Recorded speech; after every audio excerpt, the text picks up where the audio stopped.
Assalamualaikum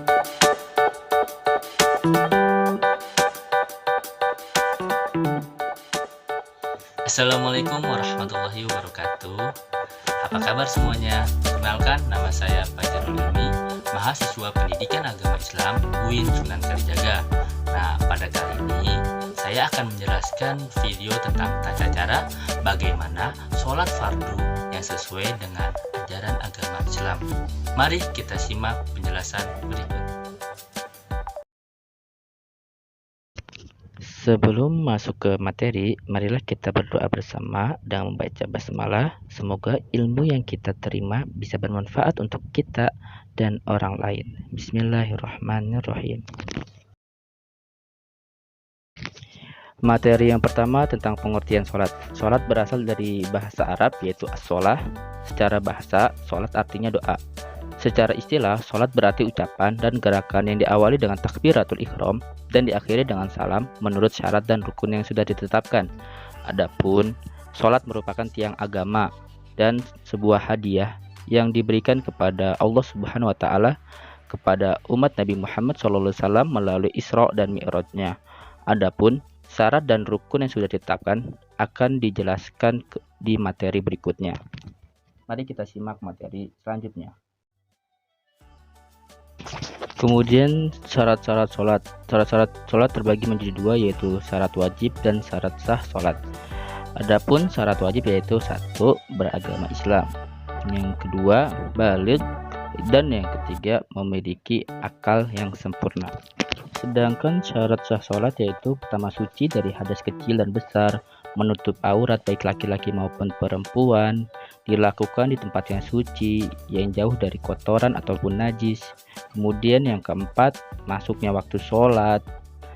Terus yang terakhir yaitu menghadap kiblat. Maka dari itu, syarat-syarat sah sholat dan syarat wajib harus dipenuhi oleh seseorang yang ingin mengerjakan sholat agar sempurna sholatnya. Yuk kita lanjut ke materi selanjutnya.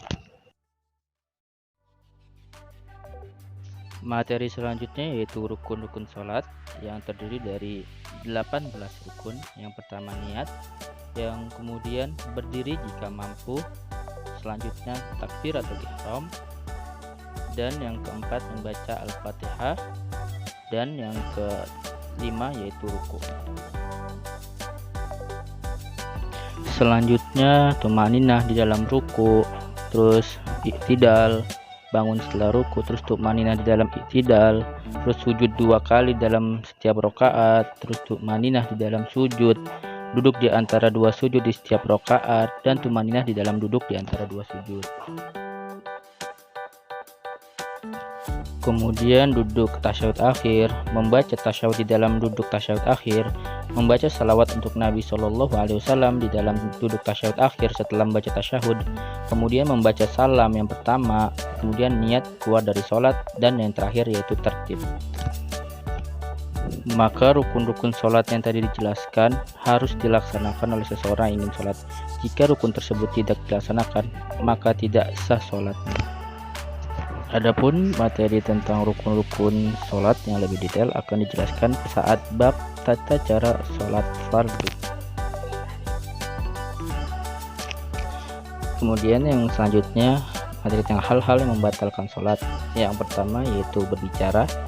Berbicara walaupun satu huruf tapi memiliki makna yang dimengerti oleh orang lain, maka hal tersebut juga membatalkan sholat kita. Kemudian gerak yang berlebihan, maksud itu gerakan yang organ utama seperti tangan, kaki, ataupun kepala secara berlebihan sebanyak 3 kali berturut-turut.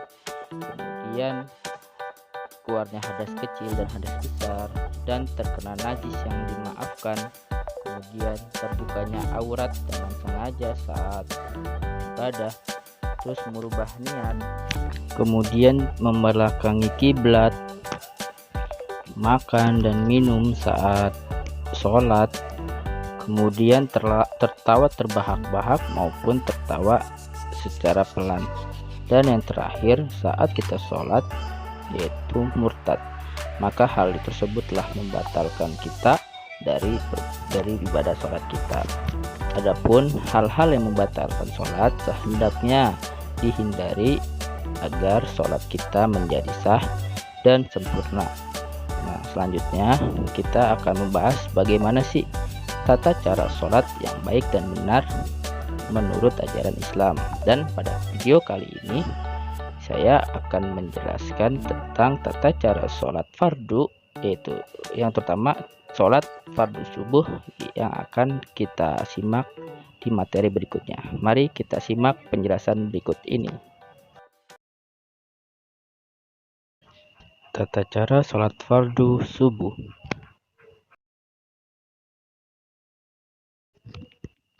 Tata cara sholat fardu subuh yang pertama yaitu berdiri dan niat. Berdiri tegak menghadap kiblat dan niat untuk mengerjakan sholat subuh. Niat sholat ialah diucapkan melalui lisan, yaitu sholli fardu subhi raqataini mustaqbilati ada'an lillahi ta'ala. Kemudian akan dilanjuti oleh takbiratul ihram. Kemudian dilanjutkan dengan takbiratul ihram, yaitu mengangkat kedua belah tangan sambil membaca Allahu Akbar, yang posisi tangan yaitu menghadap ke kiblat dan jari menyentuh bawah kuping seperti yang digambar, dan meniatkan sholat fardu subuh di dalam hati.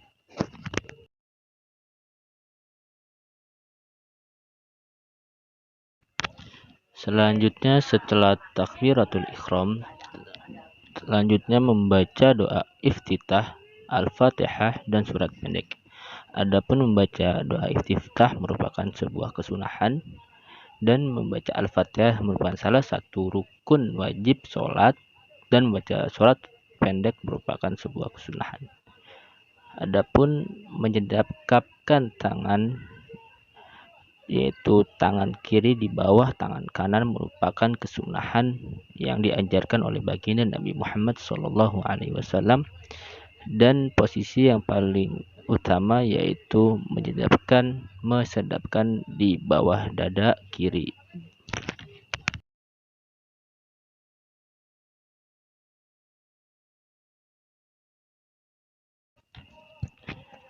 Selanjutnya yaitu ruku dengan tumaninah. Setelah membaca surat pendek, lalu mengangkat kedua belah tangan setinggi telinga seraya membaca Allahu Akbar. Lalu badannya membungkuk, kedua tangan memegang lutut, dan antara punggung dan kepala sama rata.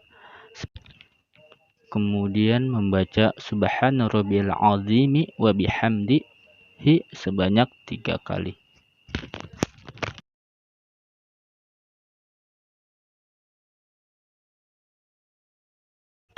Selanjutnya yaitu i'tidal dengan tumaninah, yang gerakannya yaitu mengangkat kedua belah tangan sejajar dengan telinga seperti gambar yang pertama, kemudian menurunkan tangan dengan membaca Rabbana lakal hamdu mil'us samawati wa mil ardi wa mil ma syi'ta min syai'in ba'di. Kemudian nanti dilanjutkan dengan sujud.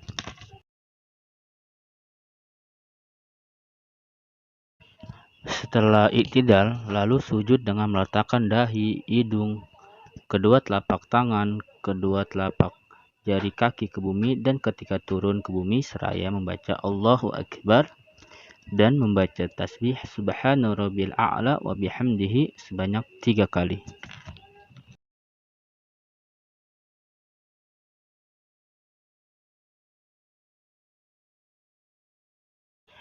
Selanjutnya yaitu duduk antara dua sujud yang dilakukan setelah sujud dan serta membaca Allahu Akbar, dan ketika duduk membaca Rabbighfirli warhamni wajburni warfa'ni warzuqni wahdini wa'afini wa'fu anni. Adapun contoh gerakannya seperti yang digambar, dari kaki hingga tangan posisinya seperti itu.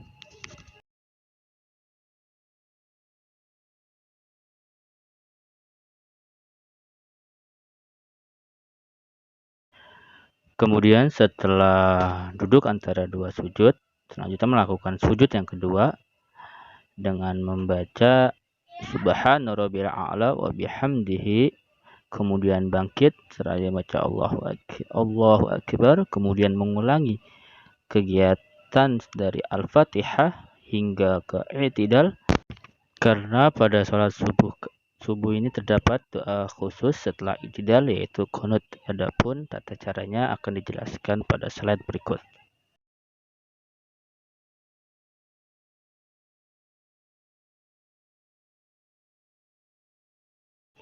Adapun tata cara doa qunut pada salat subuh dilakukan setelah i'tidal dengan membaca Allahumma dini fi man hadait wa afini fi man afait wa tawallani fi man tawallait ila akhirih, dengan mengangkat kedua telapak tangan. Kemudian seperti pada tata cara sholat yang lain, melakukan sujud diiringi dengan membaca Allahu Akbar.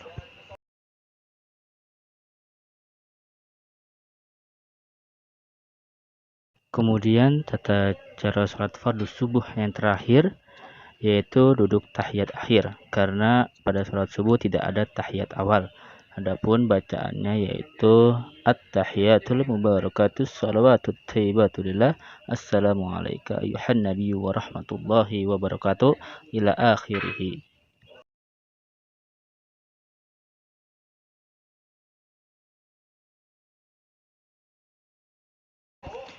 Adapun setelah membaca doa tahiyat akhir sampai selesai, kemudian dilanjutkan dengan salam Assalamualaikum warahmatullahi wabarakatuh, diiringi dengan menengok ke kanan.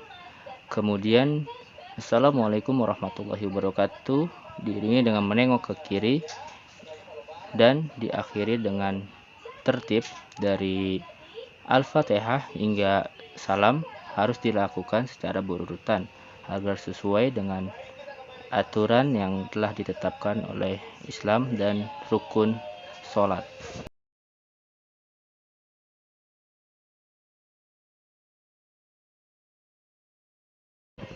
Adapun kesimpulan dari materi tata cara sholat fardu, yaitu kita sebagai umat Islam senantiasa mengetahui syarat dan rukun sholat. Karena apa? Karena hal itu merupakan hal penting dalam sholat. Sebagaimana tadi dijelaskan, bila tidak mengerjakan salah satu rukun, maka sholatnya tidak sah dan tidak diterima. Adapun tidak memenuhi syarat yang ditetapkan sebelum sholat, maka tidak sah juga sholat tersebut. Maka dari itu, kita sebagai umat Islam senantiasa mengetahui syarat dan rukun sholat.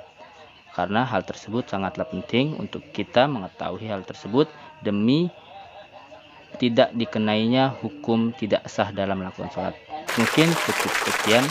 Wassalamualaikum warahmatullahi wabarakatuh.